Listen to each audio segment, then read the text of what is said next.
Bonjour à tous, nous avons rendez-vous ce dimanche à Auteuil pour un quintet réservé au Steeplechaser, c'est le prix André Hadel, et pour décrypter cette épreuve, j'ai à côté de moi Arsène.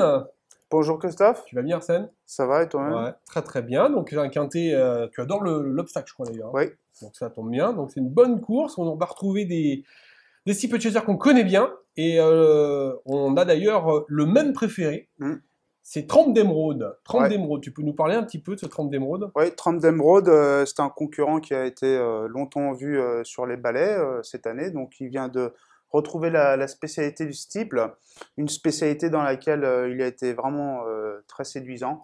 Il a effectué une fin de course Alors, vraiment... ça, c'est tu parles donc du prix Uccello 2, voilà. hein, qui avait lieu le 3 octobre. Mm, Donc, on va revoir cette course référence ce jour-là. Donc, c'était Si tu viens, qui s'était en allée, hein, qui s'était détaché dans le dernier tournant, mm, donc qui s'était assuré le commandement. On ouais, n'allait pas le revoir. Mais Trempe d'Émeraude, là, on le voit avec sa casaque noire, avec des étoiles jaunes. On le voit se rapprocher dans une action significative et c'était vraiment très, très plaisant. Alors, moi, ça m'a beaucoup plu. Et quand même derrière, faut se ouais, rappeler, il y avait et Oculi, il y avait Raymond ouais, Burroughs, bon ok, voilà. Oculi c'était simplement sa course de remise en jambe, il avait fait une rentrée un peu ratée, et puis c'était sa deuxième tentative seulement, Raymond Burroughs, bon, il marche un peu sur sa barbe, Ouais. mais Mais ce bon, jour-là, Oculi, c'est un témoin quand même assez sympa. ah, et puis la fin de Voilà. course était super, moi Ouais, j'avais superbe. beaucoup Ouais. aimé. Donc 30 d'émeraude, ça c'est ta base, Ouais. je crois qu'on sera beaucoup d'ailleurs à l'avoir en Ouais. base, Puis mais, il était pris en valeur 62,5 ouais, lorsqu'il a fait l'arrivée dans handicap, ouais. de grand handicap troisième. Là, il est en valeur 58, donc c'est beaucoup mieux en plus. Donc une bonne base peut-être pour Trempe d'Émeraude. Ensuite, tu as placé en deuxième position ton pronostic, c'est le 12. Mm. Le 12, c'est Puissance 4, c'est Ouais. ton coup de cœur. Puissance 4, c'est mon coup de cœur. C'est une jument très brave qui fait toutes ses courses. Si on la juge sur sa performance du printemps dans le prix Maréchal Foch, une course de Gentleman Rider. Elle terminait à la hanche de United Park, sous-officier. Ouais, Donc ce sont des steeplechasers de qualité. exactement. C'est pas les premiers venus. Elle devançait aussi Lucky Tubi, qui n'est pas le premier venu non plus. Donc Alors ouais, voilà. on peut penser, Puissance 4, faut le rappeler, elle a gagné un quintet, c'était en haie. Hmm. Il est beaucoup mieux placé désormais en steeple. Oui, Donc son entraîneur est confiant, il est en forme. Donc moi je pense que Puissance 4, effectivement, c'est une gagnante potentielle. potentiel. En troisième position, ah ouais, attention, hein, le 2, c'est Extrême Sud. Oui, oui. Donc, bien placé en steep aussi, Extrême Sud. Oui, bien placé en steeple, c'est un concurrent, un compagnon de cours de GMX, entraîné par Nicolas Bertrand de Balanda. En dernier lieu, c'est un cheval qui a quand même donné une réplique très honnête à Singapore Sky. Alors si Singapore Sky était au départ de ce quintet, il serait probablement favori. Donc, jugé sur cette performance, on est obligé de lui accorder beaucoup de crédit. Alors, donc, en troisième position, Extrême Sud. En quatrième, un petit cheval que j'aime beaucoup, c'est Hanzing. Oui, Hanzing qui est entraîné par François Nicole. François Nicole, redoutable hein, désormais, hein, qui fait partie des top entraîneurs d'Auteuil hein, ouais. depuis 2 ou 3 ans.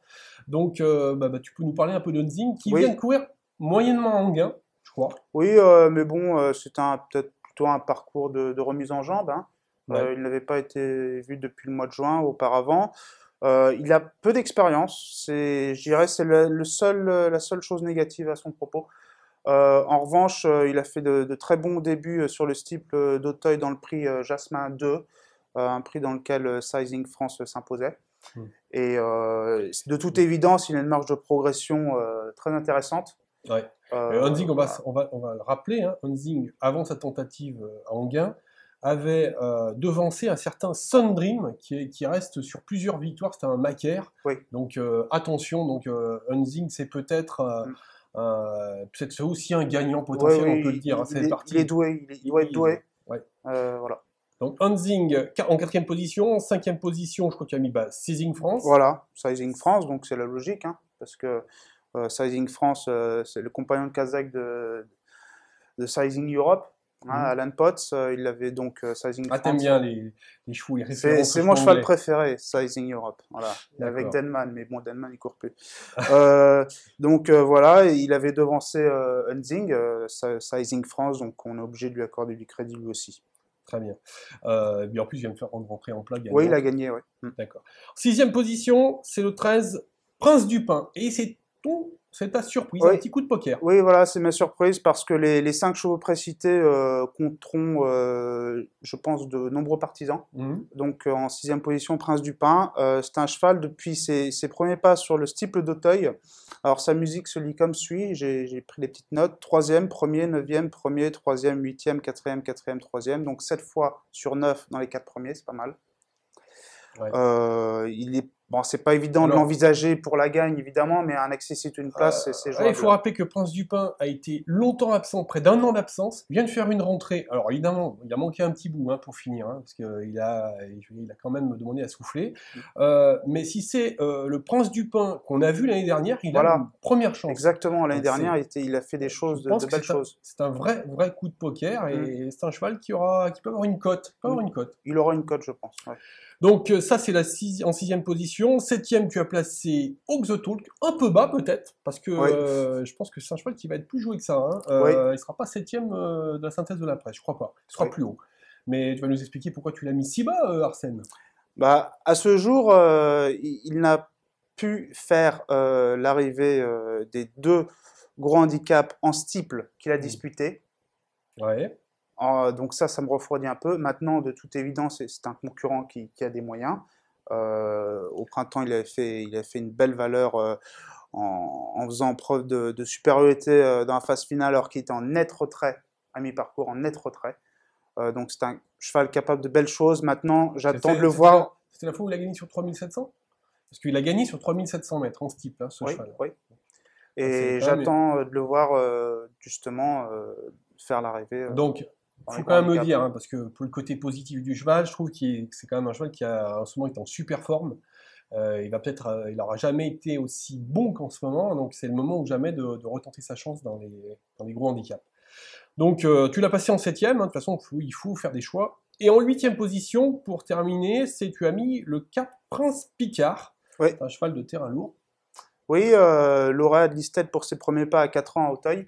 On ne sait pas trop sur quel pied danser avec lui. Il est assez inconstant dans l'ensemble. Maintenant, il est capable. C'est une chance théorique. Voilà, c'est une chance théorique. Sur ce qu'il a fait de mieux, il n'y a aucun problème, il n'y a rien à dire s'il termine dans la combinaison gagnante du quintet. Arsène, il va falloir que tu te mouilles maintenant. Je sais que tu étais un petit peu frileux tout à l'heure pour m'annoncer une impasse. Je l'attends maintenant. Ton impasse. Écoute Christophe, j'ai pas d'impasse. Oui, je préfère que tu me tutoies. J'ai pas d'impasse, mais je te laisse suggérer une impasse parce que toi tu dois en avoir. Alors d'accord. Écoute, je vais me mouiller parce que effectivement, donc tu n'as pas changé d'avis. C'est Saint-Michael qui, pour moi, est encore un peu juste. Ce qu'il a montré récemment, en tous les cas, je trouve qu'il n'a pas le niveau de cette épreuve. Une très bonne épreuve où on n'a pas retenu Odysseas qui a tout à fait la pointure d'une course comme celle-là. Il a 72 kilos, mais attention.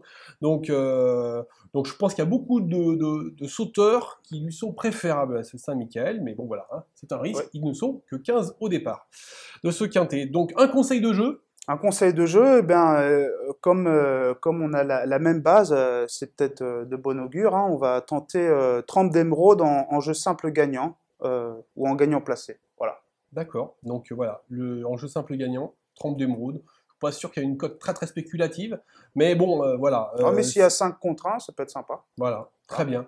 Donc, on va rappeler que le Turf, notre partenaire, offre 150 € de bienvenue pour ceux qui n'ont pas de compte encore ouvert chez eux. Et puis aussi qu'il y a un jackpot à gagner de plus de 30 000 €, je crois, si le jackpot n'a pas été gagné depuis. Bon jackpot. Voilà. Donc, écoutez, on va vous laisser. Et puis, on dit bonne chance à tous. Bonne chance à tous.